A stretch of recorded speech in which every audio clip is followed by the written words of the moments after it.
even most competitors would say, I'm done. We'll take the season off and relax. But she still game.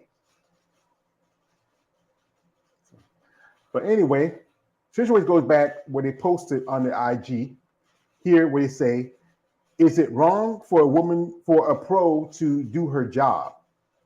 Now the question is it wrong for a professional athlete to do her job? And her job is to compete.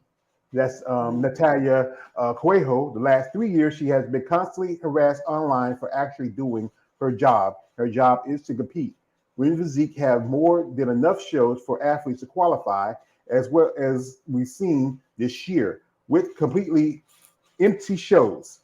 To make the Olympia is not for everyone, it's for the best of the best. Each pro has to diet and earn that spot. This is a professional sport, guys, and each athlete has the right to compete. We don't see anyone complaining about Lena and Jessica and Aldelia. I don't know who he's talking about. In winning 5 shows a year. Well, I think he's talking about Jessica Reyes and Lena Rimsteiner, and I don't know the other girl who is. So, and also anyone complaining about Sampson and Martin winning small shows, why not? Natalia allowed to do her job like anyone else. We would like a healthy discussion. All personal attack will be deleted. Well, like I said, amen. Yeah, I'm not personally attacking anybody. I made a comment, and it's here. Here it is. And it isn't a job. It's an expensive hobby, and if you're lucky enough to have sponsors, that's are little to no benefits. And that's my personal. I got a lot of people who have different sayings, but here's the thing again: is bodybuilding really a job? If you think, I say some competitors say that they have to work out and train, yada yada, and that's almost like working, but still, this is a place where you barely have much in call for benefits. I mean, you have the expense of traveling. I know Lori, being an IFB pro yourself, you did a show this year, and you made your debut at the Master Olympia, which was Romania, last year. Give your thoughts and your opinion of it. Well, mine's probably gonna be the opposite opinion. I think that if you have the sponsors and the money to do your shows, then it is a job. You've made a career out of it. Now, very few can make a career out of this. She's an elite. She's definitely in a class of her own, as those top Olympians are in all their classes. Your fans want to see you. They want to see you win. I'm a firm believer. If you don't like her, beat her. Up your game then. Um, so, and also if her sponsors are willing for her to pay for her subs, her coaching, if she's getting that really good sponsorship that we all dream of, and she's hustling for it, and she's winning shows, she's doing her job, and she's one of the few people who've been able to make this a job and a career. More of a career, I would say, than a job. But yeah, for the rest of us, it's pretty much an expensive hobby unless you can click into that, top 5, top 3 all the time, into that super elite athlete of like, like the Andreas and the Eos and the Sebums and of these elite athletes who have made careers out of this sports. It's really hard to make a career out of. Most of us, like you said, is an expensive hobby. But I just feel like if she should be able to do her job. She's probably, if her sponsors are willing to pay for these shows, then she should just keep at it as long as she can. It's a very short run too. So me and George have a little mixed opinion. Well, like I said, my opinion is like the ladies reached out to me, told me that they don't like the fact he's at the shows, and especially when those who just work just as hard as her, who don't have the lucky to have the sponsorship, who want to go to Olympia, and I understand it's Well, number competition. one, she's not lucky. She worked her ass off, I and she's say not. They're it's not, so it's not like they just said, "Oh, we're gonna crown you, Miss Lucky," So pretty much just lucky. Like I said, you got to think about it. The not the judges. exquisite perfect physique or anything. Yeah, but like the thing about one of the judges that was at that, the head judge was Sandy Williamson. Sandy, she has a particular look. She goes by what she goes by. And if she's there and you feel like, okay, this is my opportunity to get Olympic qualification, she comes in and you've done a show before and you say, okay, oh no, I mean, I know you work hard and you want the opportunity. I'm saying you come in your best condition, but then when you come in, you have a former physique champion, multiple time top competitor, first runner up, been in the top three for the last 3 or 4 years, that can be a little bit jaunting. It can take a little bit. We're It not happens in yourself. everything. It happens in bodybuilding. When I showed up to Masters Olympia, I knew when I saw a few of the girls, I was like, I was screwed. But I'm not bitter about it, and I understand why it happens. They're fucking elite. Excuse my language. They're elite Yeah. athletes, and some of these girls are just starting out. Some of them have been around for a minute. Some of them are constantly improving. But I can't be bitter at people who are at the top of their game because they're at the top of their game. I just know that it is. I've been at shows where I've seen certain people show up. And I'm like, oh, here we go. Oh well, next year. But I also know that I can prove, and everybody can be beatable if you work hard enough. Um, and that, like you said, it's a little bit popularity contest. The people want to see the people want to see her too. So I like seeing her compete. She has a beautiful physique, so um, I like seeing her. I always like what she brings. What's your thoughts on it, Jeremy? Well, I'm just going to reiterate the stuff that I said over on my podcast when we had the same discussion. Is that this anger against Natalia is misplaced because all she's doing is nothing more and nothing less taking advantage of a situation that gives her an edge over her competitive rivals, and that's all she's doing. Because this is available for her to do. I mean, if you knew that you had an opportunity, that's why I said there, I think it's strategic. Is that she knows that every single one of these pro shows that she wins, that's another chess piece moved off the Olympia board. And the smaller that field is, the better chance she has of winning.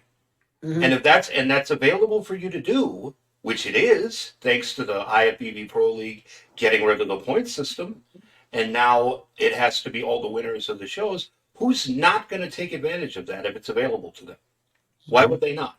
Yeah. Because also something I brought up as a counter argument. Everybody is throwing shade at Natalia. Why is no one throwing any shade at Andrea for doing the same thing, showing at the Rising Phoenix every year, which is also an Olympia qualifier?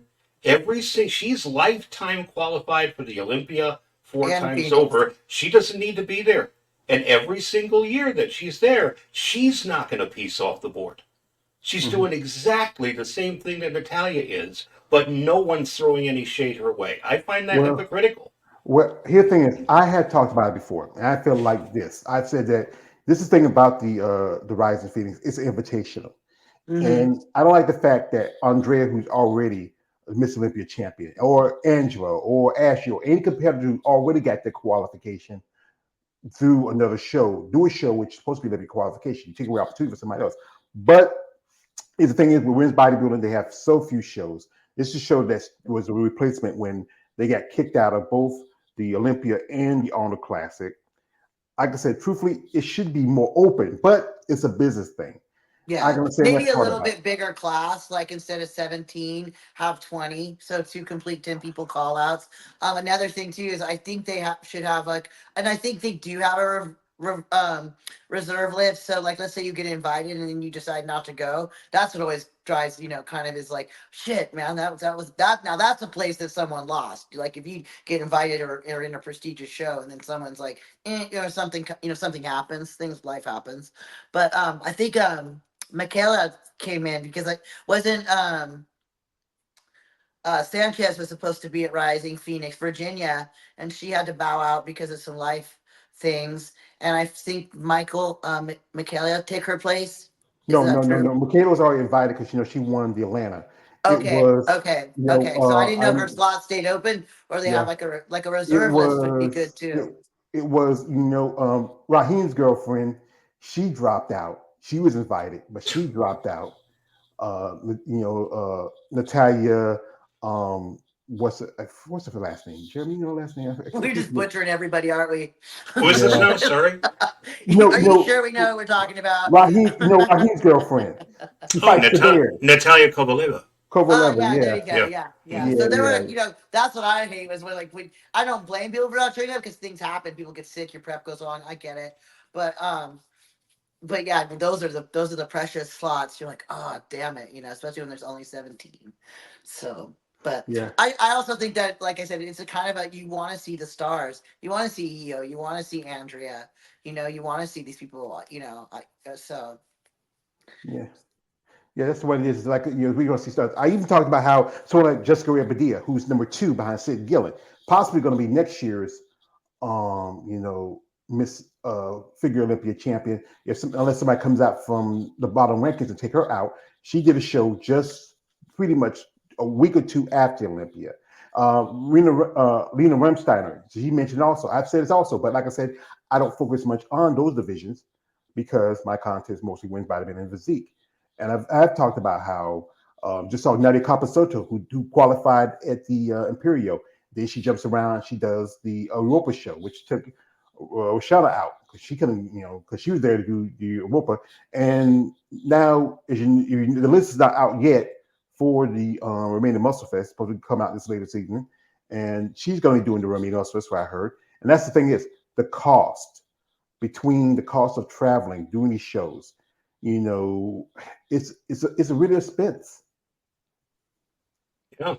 I mean, it just seems like it gets worse every year. And it's like travel, accommodation, all the money that goes into training, all the money that goes into a contest prep, just the food alone, especially in this economy, the cost is crazy.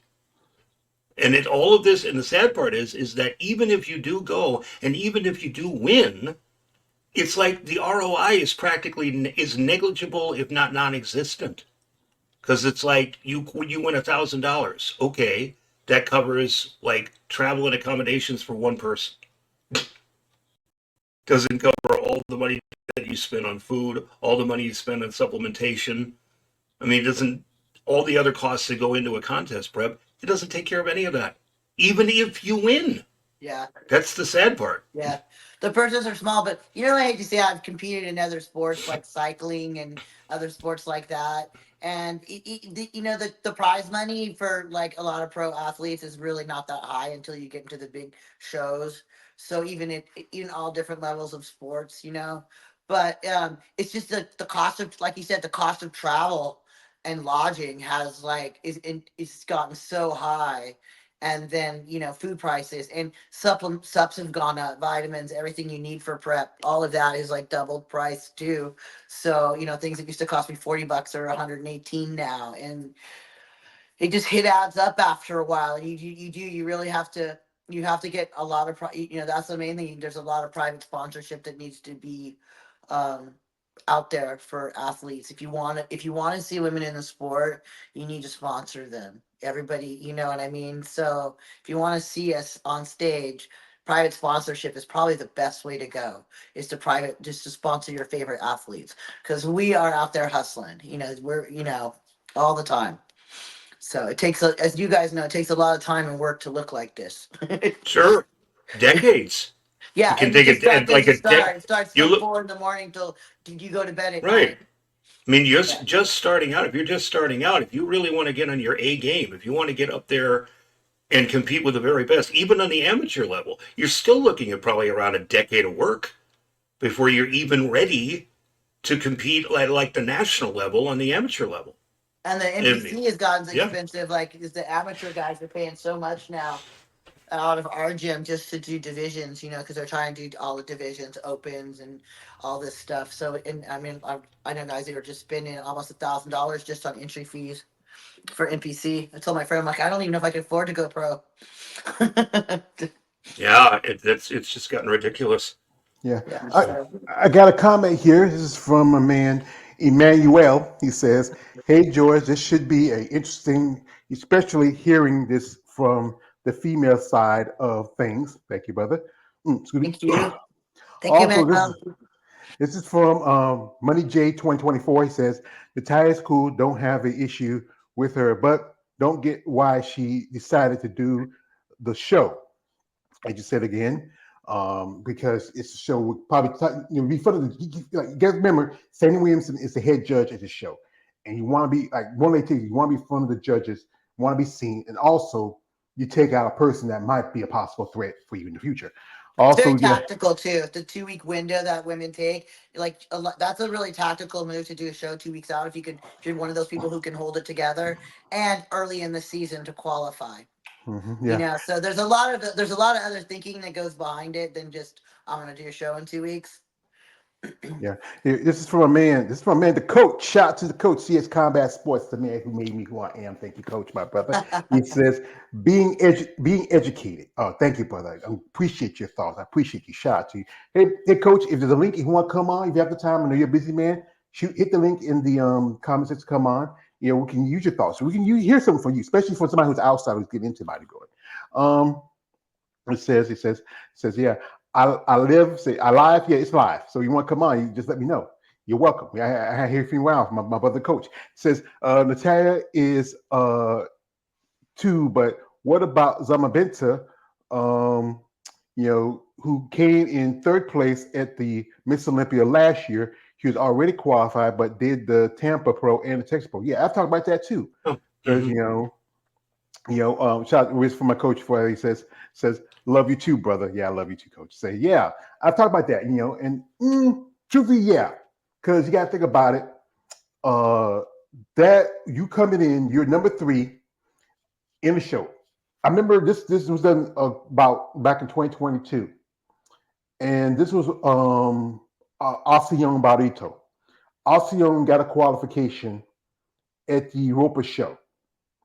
And then she did the remaining muscle fest after that. I ain't like that, especially when women's bodybuilding has so few shows. You already got your spot. I think yeah, that was year she got it at the Portugal. No, not Portugal. She got it at Portugal next year, but then that year before, when she made her first Olympia, where she got it at the Europa Championship, and then she got it at the she also competed at the Remaining Muscle Fest. This is from my brother. Coach says, "I, I wishing could. How long you on? Well, I'm on for at least another hour or so, brother. You want to come back through and just maybe talk a little bit? That's fine." And he asks, "Is Natalia Ukrainian? No, she's Brazilian. You love those Brazilians. Yeah, she's Brazilian, coach. You know, but yeah, it's like I said, sometimes some people you might give a little pass, like especially Andrea. But I had complained for that. Andrea, she's the Miss Olympia, or like Angela, she's number 2. Alcione was supposed to do the show too, but she didn't do it. She skipped it. So that was another person that dropped out.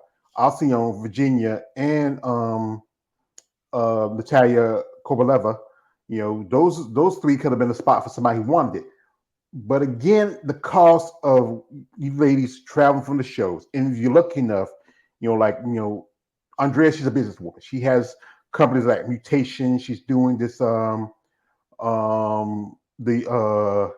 wheat the rice wheat stuff now, and Grindstone, yeah, that's the one. yeah, Yeah, she's got several companies backing her, and it's of course she should. She's won something, but one thing I have to say too is that people don't have in mind is every time a pro woman wins a show, that's a title that she gets to keep. That's really cool. Like they just had the bikini Olympian.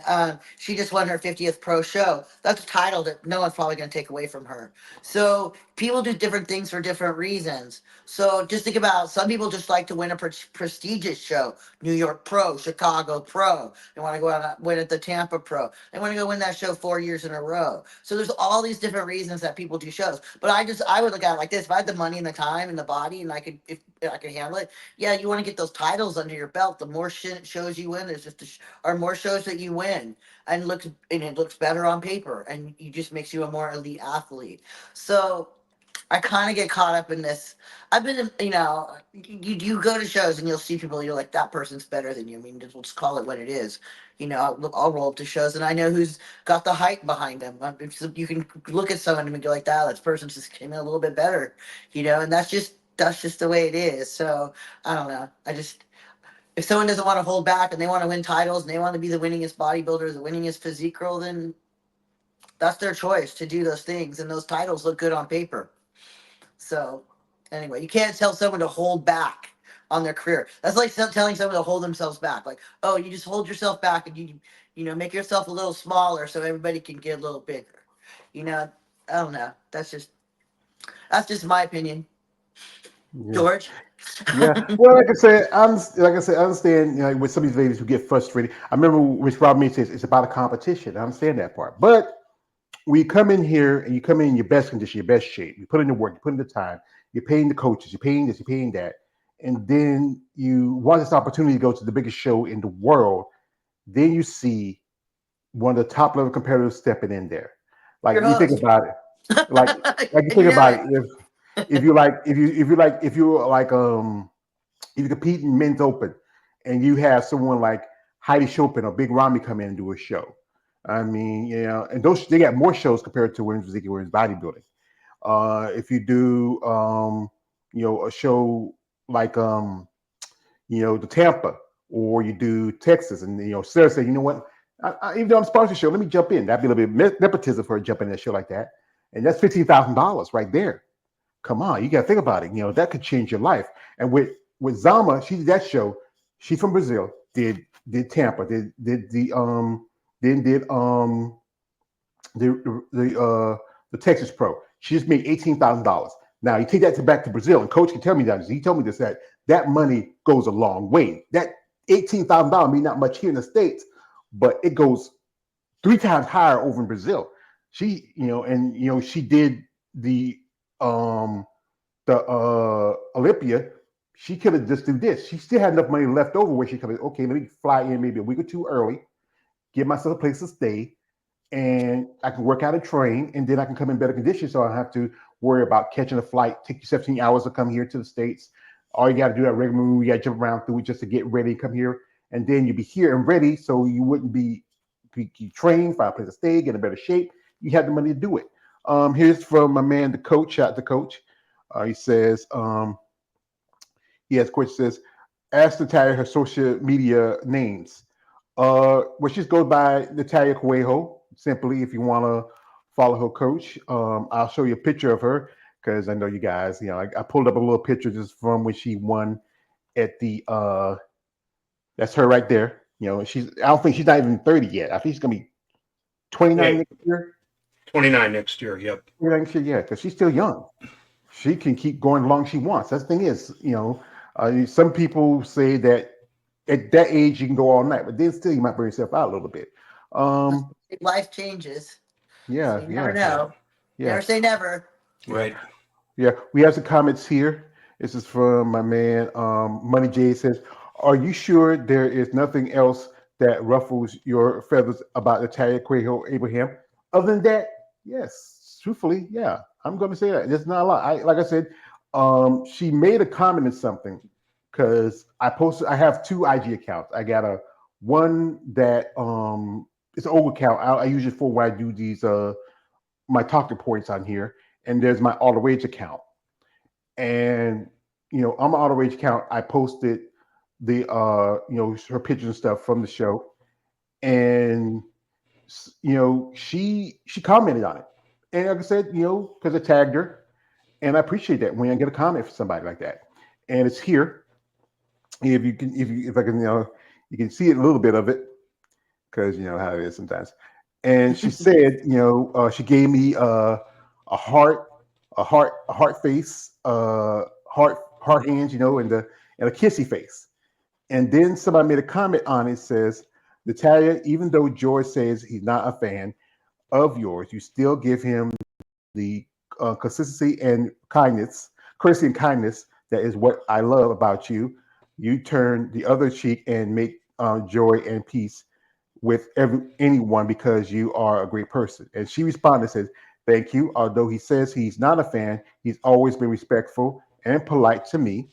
Not anyone can be a fan of all athletes, and that's all good. No reason not to reciprocate his respect. Plus, I appreciate him promoting and helping the female bodybuilding to grow. And I said thank you because I appreciate her passion for bodybuilding. I'm not a fan of her taking in, jumping in shows where you always get your spot.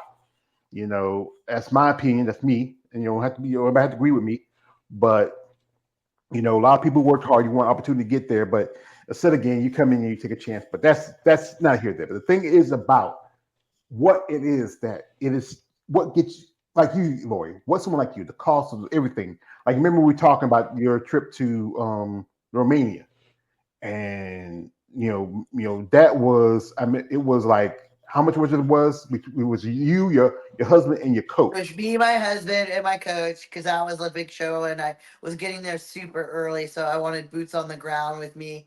Um, the tickets alone were like $9,000, and then Nine thousand? the air, yes, and that's economy plus. That's so I Oh can lower my my rent. God. Yeah, and then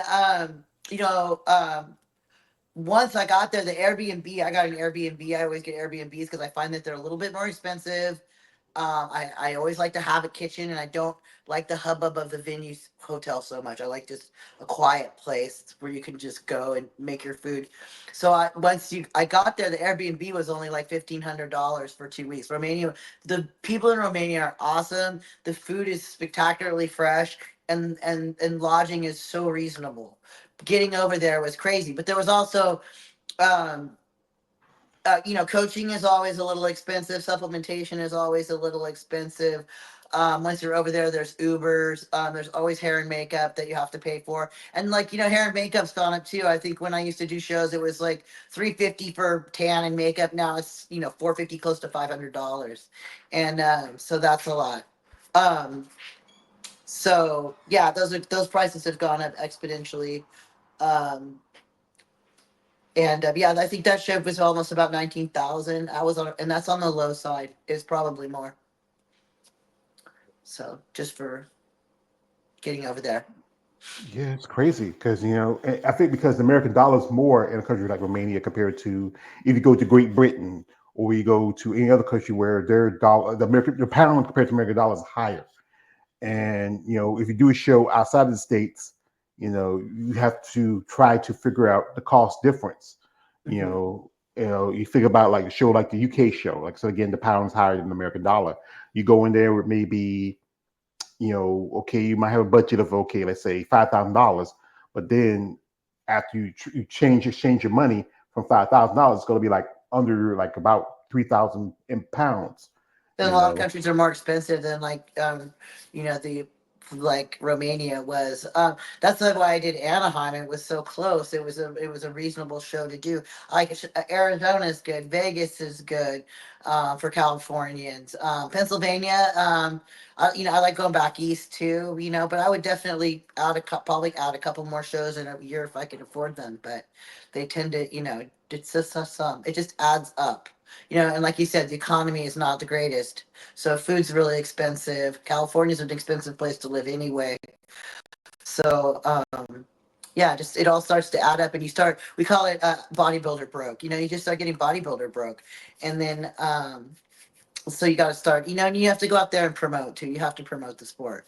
So looking for like private sponsorship and stuff like that. Because not only not all the big companies can sponsor. They're not made of money either. So, you know. Yeah, because I know you got the bad rep shirt on, and Eunice, her bad rep, they're doing good work. She wants to do more stuff. She wished she could have gone to Olympia, but she was dealing with family issues Mhm. that is going on. And if you're lucky enough, like remember years ago when Wing of Strength, they had was sponsoring competitors. They had sponsored Andrea Shaw. They sponsored so many others. I remember Tina. She was one of the sponsors. How it was based on a tier, and you work the booths, you set up stuff like that, you do the meet and greet stuff like that, shake hands, whatever else. And it was a thing that helped a lot of competitors. Some people complained about it, and that's why Jake ended it because there were some thoughts about people complaining. I say Jake name, everybody talk about Jake Wood. Yo Jake, I want that money, I want that gun. He had deep pockets, and also he had to do stuff because now that he was promoting the Masters Olympia, they took the car out and they dropped the whole best video thing. That was a expense that they wanted to put towards that show.